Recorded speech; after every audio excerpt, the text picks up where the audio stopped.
How do you feel about accepting help from others? Ooh. Are you a do-it-yourself kind of person?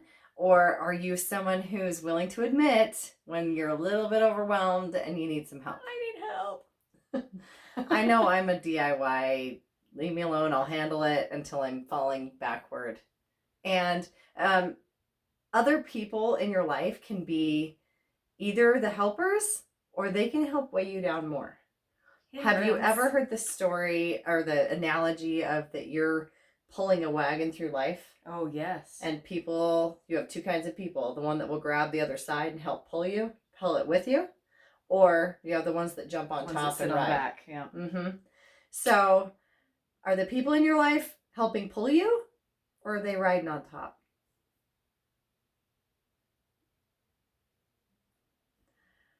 Well, are they riding? I've got riders. I have a little bit of both. And it's so funny to find sometimes they flip-flop and sometimes, but are they going to be more of a help or not? And how do you allow them to ride, or do you tell them to get off and go away, or do you tell them to help you that's not acceptable behavior? Well, I'm falling on my face here. We're going to help you find and spot the difference between the hangers-on and the people helping you pull. So we're going to help you cut the weight. We're going to help you figure it out. It's not going to be easy. It's going to be a little painful. It's going to be a little uncomfortable. But it's totally going to be worth it in the end because you're not going to be pulling all their dead weight. And that's what change is, right? Yes. It's uncomfortable. So a few years ago, I was working with a coach, and this was one of the things that she asked me to do. And when I did it, it was because it's a physical exercise and I'm a very visual, literal person. Makes sense. When I looked at it, I was like, oh my gosh, I have a lot of hangers on and no one helping me pull this wagon. Oh, jeez. So I'm going to offer that advice to you. Here's what the little drill is, if you want to call it a drill. So you draw 3 circles like a bullseye. You have your middle circle. Okay. You have the next bigger circle and then the biggest circle. The circle in the middle is your number 1, the circle number 2, and the number 3 moving outward. Okay. So when I did this, I was really able to cut loose the hangers on kindly, without guilt and without hurt feelings. I have been so much happier ever since. That's amazing. And when I see these people, I am cordial and friendly, and they don't really know that I intentionally cut them out. They just know that suddenly I was really busy and didn't have time to hang out. But I'm still really friendly, and they, I've maintained a cordial relationship with them. After I see them, I do have a little guilt, but I would do it again 100 times over. So here's how you do it. You draw your circles. Your circle number 1 is your ride or die. They would do anything. They would lay down in the middle of the road and let you walk over them to get you to the other side safely. Okay. So probably, hopefully, your spouse, your kids, maybe your best friend, hopefully, if that's who you're, that better be. They're not your best friend if they're not your ride or die. So your ride or die, right? They'll do anything for you. Those are your number 1s.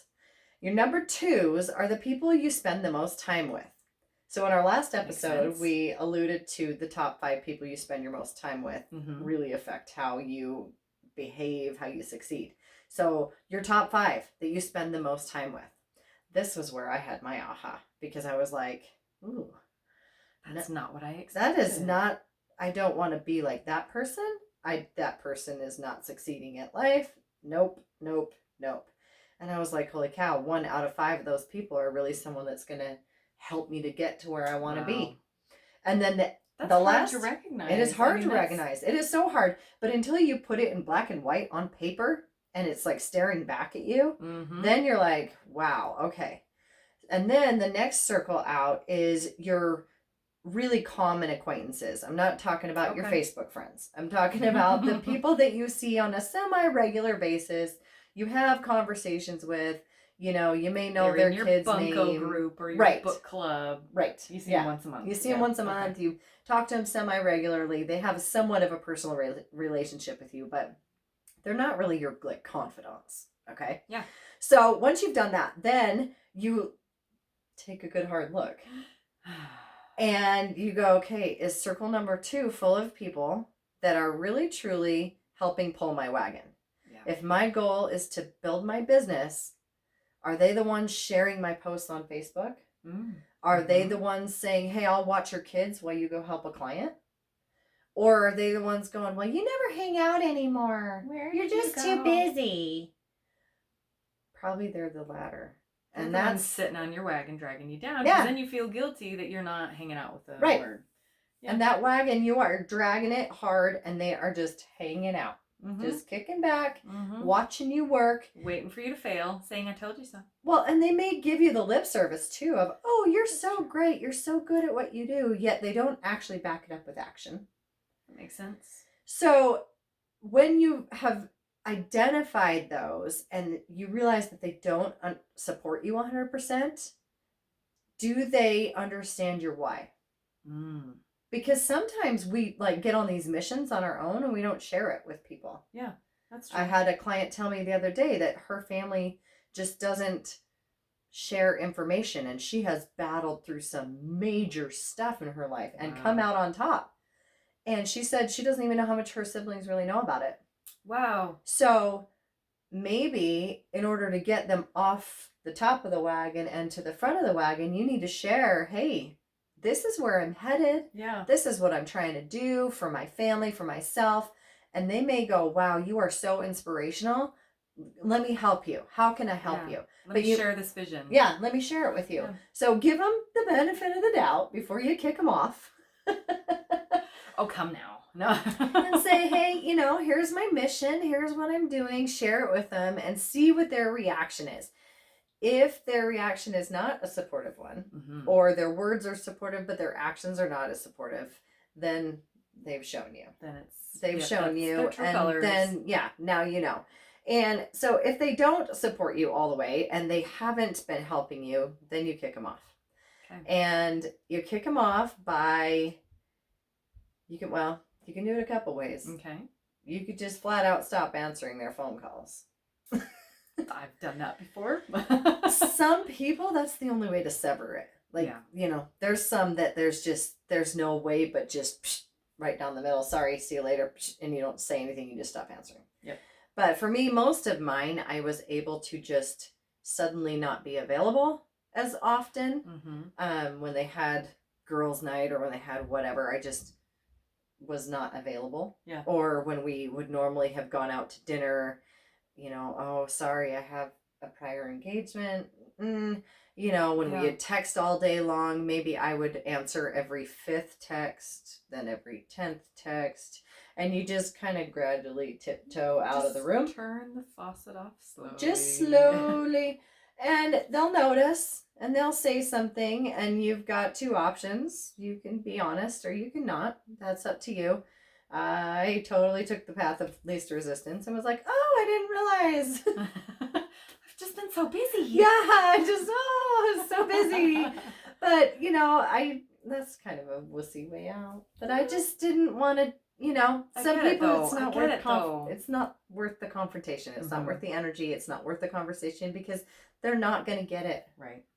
If they had gotten it when you told them your why, then they would already be there. Exactly. Right?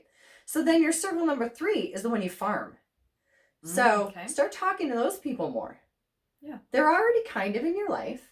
And if they aren't the kind of person that you need, the kind of mentor, or the kind of supporter that you need, they may be able to connect you with someone that's doing something similar. So you can say, hey, I just started this new business and I'm doing home organization and, I'd really love if you had any ideas on how I could grow it. And they go, oh, well, my friend just did that. And she should talk too. Yeah, you should talk to so-and-so because she's a seamstress and she makes dresses. You never know. Yeah. You never know until you start talking. But your circle number 3, you got to farm them because they aren't close enough to where they're dragging you down, but they are close enough to where you can ask them some questions and it's not weird. Well, they're still emotionally disconnected enough that they're going to be honest with you. They don't owe you anything. No. And so they're going to be honest with you, and they're going to be able to help you out when they can and where they can. Yeah. And you're not like going up to random people at grocery stores like, hi, my name is Ashley, and I'm a personal organizer. Have my business card. That's awkward. So, yeah, ask for help, share your plans, and then allow the hangers-on to fall off of the wagon. Mm-hmm. And that has such huge physical changes and ramifications. If we're dragging other people, it really weighs us down. And then we stop sleeping so well, and we're spending time with them instead of spending time, maybe at the gym, or they want us to go, to all these restaurants instead of eating more healthy, or the physical side effects and consequences of that are just as loud and just as prominent as any mental ramifications of doing that. So my question is, okay, you've got these hangers on, you can cut ties with even parents, you can cut ties with spouses if you need to go that route, you can cut ties with friends, with coworkers, with whatever it is. But what about your immediate family? What if you don't want to cut ties with your spouse? What if you don't want to cut ties with your kids, and they're living in your home and they are just sitting on the wagon going, provide for me, take me along with you? What do we do then? There's a couple of things that we can do when that happens in our physical space in our home. And first of all, just like we want to share our why and our story with them, we also want to try to validate them. We don't have to agree with them. And here's the difference between agreeing and validating. My son is a collector of all things little. And I don't care what it is, he can literally find the needle in the haystack, and he will say that it is his most prized treasure and possession ever. And he collects all these little things, whether it's candy wrappers or chewed gum. Lovely. Or, that's a nice one. BBs that he found on I know, some of the things that he brings home, I just have to shake my head. And to him, they are treasures, and they are invaluable. To me, it's a whole bunch of garbage, and I couldn't care less, and I would love to have it out of my house. And you would love to declutter. I would love to declutter it. But I also have to recognize that he's a person, and he came with his own personality, and I have to try to understand him. And so I have to be able to validate him, and instead of saying, oh, wow, these are treasures and these are amazing, that's agreeing. I don't necessarily agree with that. So what I say is, this must mean so much to you. Ooh, Tell me what that means to you, and get them talking. Get them to share what their story is and what their why is. And it's pretty remarkable to hear their stories. My daughter, Taya, my 10-year-old, she is one of those that collects boxes and bags, and then she puts her things inside of things, inside of things, inside of things, inside of things. My 9-year-old does the same thing. Right. The strangest thing. It boggles my mind. But when I say, oh, you tend to do this a lot, that must be important to you. Can you tell me why you do this? So I try to validate, and I try to learn their why and their understanding. And then we can have the conversation. Once they feel understood, then we can have the conversation of, that's great, but it's stopping some of the progress that we have in our house, or it's stopping feelings that we have in our house. This is causing contention. And so I understand where you're coming from. Now can I tell you where I'm coming from and what I feel about your stuff? And then you can have a conversation only when they feel validated. But if you come into the room and say, oh my gosh, your bedroom is full of a whole bunch of crap, they go, no, and they will hold on till like crazy, till the end, like crazy, and they will not let go. They will not relinquish, and they will not have a conversation with you. So what I'm thinking here is that having conversations with those around you, whether it's about your collection of rocks or whether it's about me starting a new business, if we open with the conversation, yes, and we allow people to speak their truth and give their opinion, and then we can make an educated decision as to Yes. how we move forward instead of feeling frustrated, because I know I feel frustrated oftentimes that you're like feel like you're doing everything by yourself. And so if you can have that conversation with your family and say, hey, I feel like I'm doing everything by myself, Yeah, can y'all help out? yeah, It usually goes better. In fact, I just had that conversation. We have awesome. We have a new theme in our house. Yay. It's called Don't Create More Work for Mom. That's a great game. It's a great game. And like now that. every time someone leaves shoes on the floor or milk on the counter or bowls up on the counter instead of in the dishwasher, I say, what's our theme? What's our mission? Don't create more work for Mama. Okay, Mom. And then they pick up their shoes and they put them away. Awesome.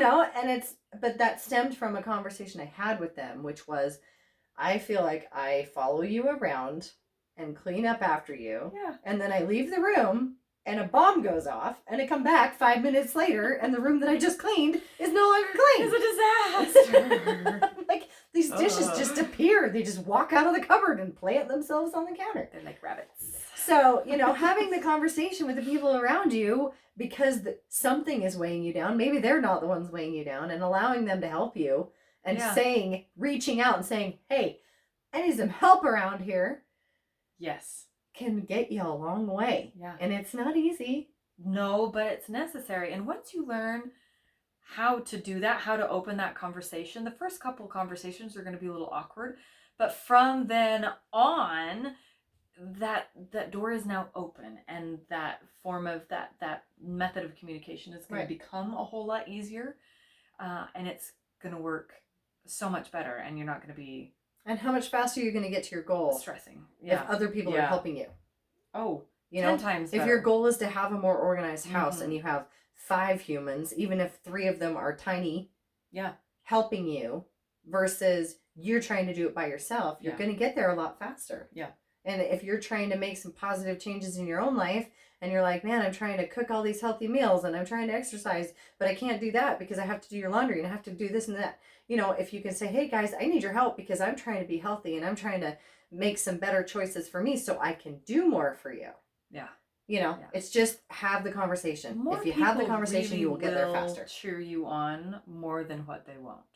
You just have to let them know what it is you're doing. Right. Absolutely. Right. So one of the things that I have found the most success with when it comes to organizing a family in a home, anytime that you bring somebody else into your home, it's going to compound the amount of stuff that you have.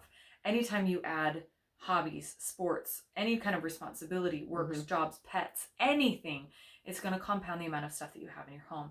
So here is the rule of thumb to live by.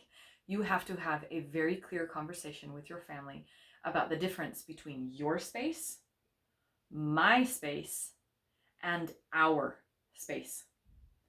Because everybody's different and everybody needs to own their space a little bit differently. So if your 16-year-old daughter cannot hang a stitch of clothing on a hanger, allow her to own her space and fold or dump everything into a basket or a bin or whatever it is that's going to set her up for success. It might not be the way that you would do it, but in her space, she needs to be the owner of that space, and she needs to be able to do it her own way. Set her up for success, set him up for success in their own space, and then mom and dad, hands off. I feel like you're talking directly to me. You and how many other people? My son just sent me some video on TikTok that I haven't watched yet.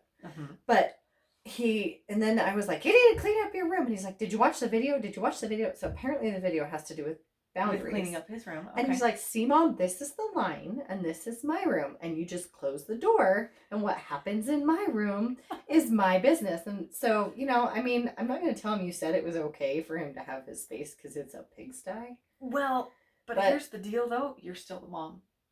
Yeah.